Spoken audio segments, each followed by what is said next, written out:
জলবায়ু পরিবর্তনের প্রভাবে সবচেয়ে বেশি ক্ষতিগ্রস্ত হচ্ছেন দেশের নারী সমাজ। লবণাক্ততা বৃদ্ধি, পানি সংকট, ভূমিক্ষয় এবং খাদ্য অনিরাপত্তা সরাসরি তাদের জীবনে নেতিবাচক প্রভাব ফেলছে। এই পরিস্থিতিতে নারীরাই সবচেয়ে দ্রুত অভিযোজনমূলক উদ্যোগ নিয়েছেন। পরিবেশ বান্ধব উপকরণ তৈরি এবং পরিবারের আয় টিকিয়ে রাখতে বিকল্প আয়ের পথ সৃষ্টি করছেন নারী উদ্যোক্তারা। পরিবেশ বান্ধব উপকরণ তৈরি এবং পরিবারের আয় টিকিয়ে রাখতে বিকল্প আয়ের পথ সৃষ্টি করেছেন নারী উদ্যোক্তারা। শনিবার রাজধানীর লেকশোর হোটেলে উইমেন এন্টারপ্রেনার অ্যাসোসিয়েশন অব বাংলাদেশের আয়োজনে voices for change, putting climate action, women entrepreneurs and SME in বাংলাদেশিস public policy সেমিনারে এসব কথা বলেন বক্তারা। যেমন অভাবের সংসারে থাকা একজন নারীকে তার সন্তানদের মুখে খাবার তুলে দিতে হয় এবং সে তখন চিন্তা করে যে আমি তো মাছও কিনতে পারছি না, মাংসও কিনতে পারছি না, আমি তাহলে কি করব? সে তার উঠোনে একটু কাঁচামরিচ লাগায়, উঠোনে 4টা বেগুন গাছ লাগায়, 2টা মুরগি পালে। তাকে সবসময় উদ্যোগ নিতে হয় যে কেমন করে পরিবারটাকে সে তার যেটুকুন সর্বোচ্চ আছে এবং সবচেয়ে ভালোটা আছে এটা দিয়ে সে সাহায্য করবে। নারী উদ্যোক্তার একটা বড় ইতিবাচক দিক হচ্ছে যে এটা নারীকে অর্থনৈতিকভাবে স্বাবলম্বী করে এবং একজন নারী যখন অর্থনৈতিকভাবে স্বাবলম্বী হয় তখন সংসারের আর্থিক দায়িত্ব যে পুরুষের উপর থাকে তারও কিন্তু বোঝাটা অনেকটা কমে যায়। আমাদের এই মারা, আমাদের বোনেরা, আমাদের এই নারী সমাজ অনেক এগিয়ে এসেছে, সর্বক্ষেত্রেই তাদের পদচারণাটা কিন্তু তারই জানান দিচ্ছে। দেশের বিভিন্ন জেলা উপজেলা থেকে নারী উদ্যোক্তারা আসেন এই সেমিনারে। ব্যাংক ঋণ শুল্ক কমানো থেকে শুরু করে বিভিন্ন সমস্যা নিয়ে তারা তাদের মতামত তুলে ধরেন। তো আমরা মোটামুটি আমরা চেষ্টা করি ঢাকা ব্যাংক থেকে আমরা আমাদের স্পেসিফিক কাউন্টার আছে এর জন্য, এসএমই ফাইন্যান্সিংয়ের জন্য, স্পেশালি ফর ওম্যান এন্টারপ্রাইজ এন্টারপ্রেনারের জন্য। কাজে খোলা বিভিন্ন সব ব্রাঞ্চ হয়তো নাই, এটা আমরা অন্যবার চেষ্টা করবো কীভাবে আমাদের আরও আমরা করতে পারি, আরও হেল্প করতে পারি to develop financing to the women entrepreneurs, also small financing যেগুলো আছে সেগুলো।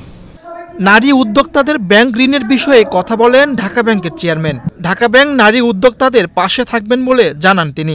আমরা চেষ্টা করি ঢাকা ব্যাংক থেকে আমরা আমাদের স্পেসিফিক কাউন্টার আছে এর জন্য, এসএমই ফাইন্যান্সিংয়ের জন্য, স্পেশালি ফর ওম্যান এন্টারপ্রাইজ এন্টারপ্রেনারের জন্য। কাজে খোলা বিভিন্ন সব ব্রাঞ্চ হয়তো নাই, এটা আমরা অন্যবার চেষ্টা করবো কীভাবে আমাদের আরও আমরা করতে পারি, আরও হেল্প করতে পারি to develop financing to the women entrepreneurs. নারী উদ্যোক্তাদের নানা সমস্যা নিয়ে কথা বলার জন্য এমন সেমিনারের আয়োজন করা হয়েছে বলে জানিয়েছেন সংশ্লিষ্টরা। এমন আয়োজনে নারী উদ্যোক্তারা উপকৃত হবেন বলে জানান নাসরিন ফাতেমা আওয়াল। আমরা নারী উদ্যোক্তাদের জন্য শুধু ঢাকা শহরের না, ঢাকার বাইরের নারীদেরকেও আমরা একসাথে করেছি যেন আমরা কথা বলতে পারি এবং আমাদের নারীদের কি দরকার সেই ব্যাপারে যেন তারা কথা বলতে পারে। এবং আপনারা দেখেছেন দূর দূরান্ত থেকে আমাদের এখানটায় কিন্তু অনেক নারীরা এসছে এবং কুড়িগ্রাম থেকেও এসছে। তো সেখানটায় আমরা যেই কথাগুলো হলো তাতে মনে হয় যে কিছুটা তো উপকার অবশ্যই হবে। আসলে নারীদের কি দরকার তো সেটা শুধু ঢাকা শহরের না, ঢাকা শহরের বাইরের নারীদের থেকেও শোনা গেল।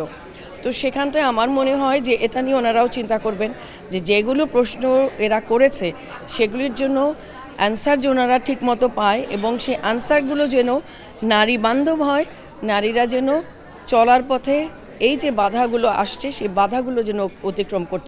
নারী উদ্যোক্তাদের ব্যাংক ঋণ নিতে নানা জটিলতা সৃষ্টি হয়। ব্যাংক ঋণ সহজ করতে ব্যাংকগুলোকে বলা হলেও এর কোনো সুফল পাননি উদ্যোক্তারা।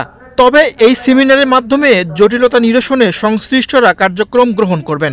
আসলে এটা একটা বিরাট যে আপনার লোন দেওয়াটা সবসময় সেন্ট্রাল ব্যাংক বলে আসছে আমাদের এই পলিসি আছে, সেই পলিসি আছে, আমরা সব ব্যাংকেই বলে দিয়েছি লোন দেওয়ার ব্যাপার, কিন্তু আপনারা দেখবেন যে লোনটা কিন্তু সেভাবে ডিসবার্স হয় না নারীদের জন্য।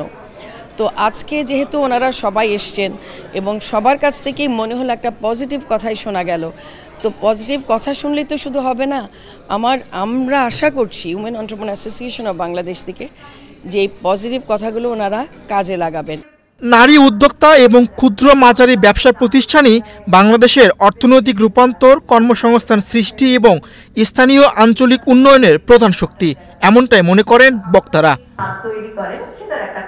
মির হোসেন সরকার, বাংলাদেশ প্রতিদিন।